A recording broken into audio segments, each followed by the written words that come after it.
Zeynal Okkaroğlu, Teylan Tədris Mərkəzinin riyaziyyat və məntiq müəllimi. Sizləri riyaziyyat və məntiq dərslərinə dəvət edirəm.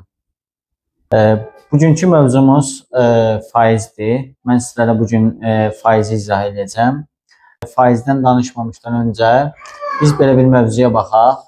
Ədədin hissəsi və hissəsinə görə ədədin tapılması. İlkin olaraq baxaq, 70'in 7'də 3 hissəsinin tapılması. Biz bunu ibtidai siniflərdən də məlumdur. İbtidai sinifdən ədədin hissəsinin necə tapılmasını. Ədədi hissə göstərən kəsirin məxrəcinə bölüb surətinə vururuq.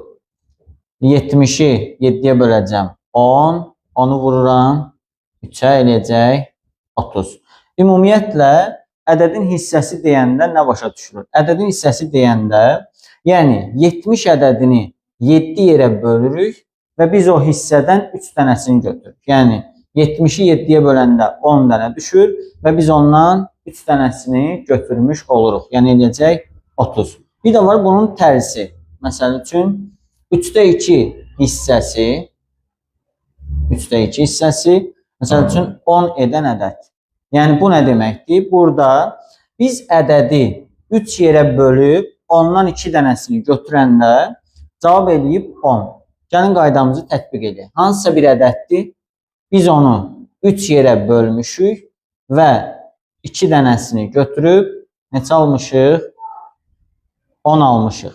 Burada isə tərs əmələ keçirik. Yəni x bərabərdir 10'u bölməliyik 2'yə, vurmalıyıq 3'ə. 10'u 2'yə böləndə 5, 5'i də 3'ə vuranda eləyəcək 15. Deməli, ədədimiz neçəymiş? 15 imiş. Bu mövzunu biləndən sonra artıq faiz üzərində heç bir çətinliyimiz qalmayacaq. Keçək faiz mövzusuna. İndi başlayırıq faiz mövzusuna.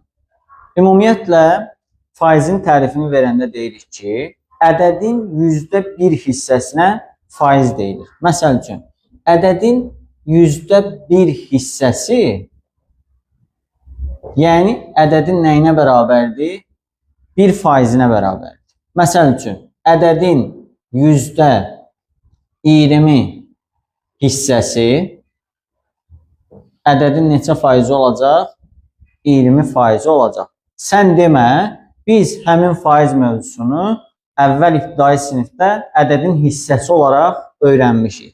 Məsəl üçün, bizə desə ki, 70'in 20 faizini tap. Yəni, biz bilməliyik ki, ədədin 20 faizi ədədin hansı hissəsiymiş?